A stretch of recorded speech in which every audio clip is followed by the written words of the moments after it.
Morning students, आज मैं आपको समझाऊंगा नर्वस सिस्टम के बारे में। What is the nervous system? हम सोचते कैसे हैं, हमारे दिमाग में वर्कआउट कैसे होता है। दिमाग के अलग अलग पार्ट होते हैं, 4 पार्ट होते हैं, यहाँ यहाँ यहाँ और ये जो 4 पार्ट से किस तरीके से डिवीजन करते हैं आपकी सोच का। आप याद कैसे करते हैं, आप किसी चीज को देखते कैसे हैं और समझते कैसे हैं, विजन कैसे बनता है आपको। सबसे पहले मैं बात करूंगा ऑप्टिकल नर्व्स। ये ऑप्टिकल नर्व्स क्या है, क्यों इसे ऑप्टिकल नर्व्स का नाम दिया गया? हमारी आंख कुछ देखती है तो उसकी इमेज बनती है यहाँ पर, इसे कहते हैं ऑप्टिकल नर्व। दिमाग के कौन से पार्ट में बन रही है? इस पार्ट में। ओके, अब यहाँ इमेज तो बन गई आपकी। इमेज बनने के बाद वो इमेज को रिकॉग्निशन कैसे होगा, मतलब पहचानी कैसे जाएगी इस चीज की इमेज है। यहाँ पे रिकॉग्निशन आएगा इस पार्ट में। ये जो पार्ट है यहाँ रिकॉग्निशन पहचान बताएगा कि आपने क्या देखा। सपोज कर लो आप डॉग देखते हैं, स्नेक देखते हैं, तो सिर्फ ऑप्टिकल नर्व्स ने यहाँ तक उसको देखा है और यहाँ से इमेज आपके इस पोर्शन में है। इस पोर्शन से ये इमेज हमारे मेमोरी पोर्शन में जाती है, कहलाती है हमारी मेमोरी पोर्शन। दिमाग का सारा पोर्शन ही काम नहीं करता कि मेमोरी को याद करेगा। दिमाग का सारा पोर्शन इसका काम नहीं है कि सारा पोर्शन मेमोरी को याद करता है। No, the frontier part, the private lobe, ये जो पार्ट होता है ये रिकॉग्निशन करता है, ये याद करता है। इसका मतलब हम जो मेमोरी याद कर रहे हैं, ये मेमोरी हमारे कौन से पार्ट में है? इस पार्ट में। अब ये मेमोरी बनती कैसे, किस तरीके से बनती है? हमें ऑप्टिकल नर्व्स की जरूरत क्यों पड़ती है, ये पार्ट कैसे काम करता है? आप एक बच्चे को देखते हैं जब वो स्कूल में एडमिशन लेता है, मैम उसे टीच करती है और उन्हें कोई एक फिगर दिखाती है। एनिमल्स का भी मैं बात करता हूँ, ये लायन है, ये टाइगर है, पब्लिक राइट है। बच्चा उस चीज को रिकॉग्नाइज करना शुरू करता है। अगर मैं बात करूं, एक छोटा सा बच्चा कभी भी किसी चीज से डरता नहीं है।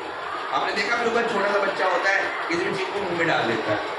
1 ईयर का, जैसे इन्फेंट बेबी कहते हैं, वो तो छोटा बच्चा होता है। इन्फेंट बेबी को नहीं पता ये क्या है, वो चीज रिस्की भी होती है। और आपने देखा होगा कि कई बार कुछ टॉयज होते हैं उसके ऊपर लिखा होता है risky for the small child, infant baby. वो क्यों लिखा जाता है इन्फेंट बेबी? क्योंकि इन्फेंट बेबी को नहीं पता ये रिस्की चीज है, ये क्या है, लेकिन बड़े लोगों को पता है। तो इन्फेंट बेबी को नहीं पता, अभी तक उसके माइंड में इमेज नहीं बन रही, उसके माइंड में ये नहीं आ रहा कि ऑप्टिकल नर्व तो काम कर रही है, उसे दिख रहा है ये 4 टांगों वाली कोई चीज है, पर यह है क्या? अभी उसके हम रिकॉग्निशन और मेमोरी के पार्ट पर नहीं गए। जब वो स्कूल पहुंचता है तो उसकी ऑप्टिकल नर्व तो ऑलरेडी वर्कआउट कर रही होती है।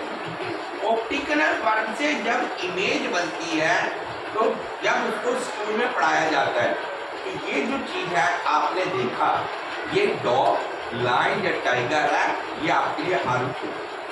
अब बच्चा उस पार्ट को कहाँ याद करेगा? मेमोरी। अब ये मेमोरी पार्ट पर उसको वर्कआउट होगा, याद होगा। अब ये मेमोरी पार्ट कैसे काम करेगा, इसमें क्या क्या चीजें आती है? कई चीजें आती है हमारे माइंड के अंदर। इमोशंस, इमोशन कौन से पार्ट में काम करेगा, ठीक है।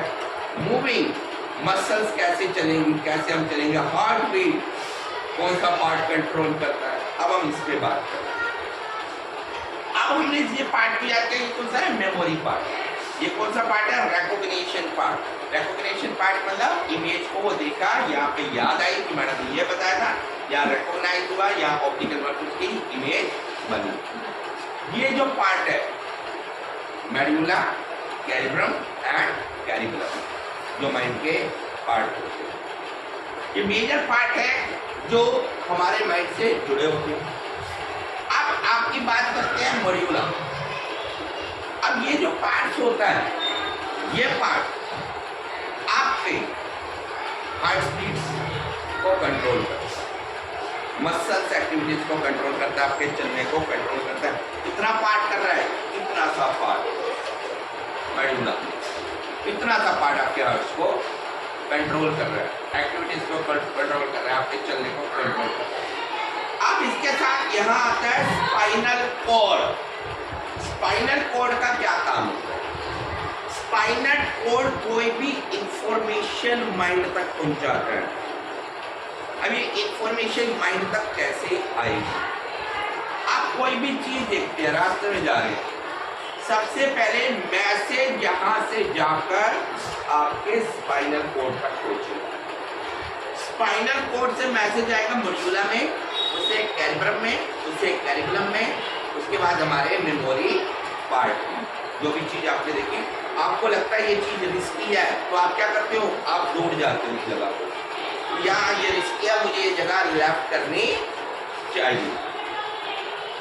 माइंड बहुत ज्यादा सेंसिटिव होता है, इसके अंदर कई प्रॉब्लम्स आ सकते हैं, क्योंकि हमारा जो ब्लड होता है वो सर्कुलेट होता है पूरी बॉडी में, और अगर ये माइंड में कहीं रुक गया, ओके, माइंड में कहीं रुक गया, तो हमारी बहुत ज़्यादा प्रॉब्लम्स हो सकती हैं। जैसे ब्लड क्लॉट्स हो सकते हैं। ब्लड क्लॉट्स का मतलब होता है खून के थक्के जम जाते हैं यहाँ, उसके लिए ऑपरेशन होता है और उन क्लॉट्स को हटाया जाता है। इससे दूसरी चीज ये होती है, नर्वस सिस्टम के ऊपर अगर ये अफेक्टेड हो जाता है, ठीक है, माइंड में, तो माइंड में अगर कोई चीज की प्रॉब्लम आती है, तो उसमें 2 या 3 चीज जब आप डॉक्टर से डिस्कस करो, वो आपको कहते हैं कि अगर किसी का माइंड का ऑपरेशन हो, वो कहते हैं अफेक्टेड हो जाएगा, या तो उसके आइज के पार्ट पे, हार्ट के पार्ट पे, अगर हार्ट के पार्ट या बॉडी के पार्ट पे अफेक्टेड करेगा तो उसको पैरालिसिस हो सकता है। बॉडी के पार्ट पे करेगा तो पैरालिसिस, माइंड के पार्ट पे करेगा तो माइंड में उसकी मेमोरी पावर खत्म हो सकती है। क्लियर? आइज के पार्ट पे इफेक्ट करेगा। अब आइज का पार्ट में क्यों कहा? आइज का पार्ट कौन सा था? Optical nerve. ये जो ऑप्टिकल इमेज देख रहे हैं, है ना? अब मान लो उसके माइंड के ऑप्टिकल पार्ट को उसने अफेक्ट किया, तो पर्सन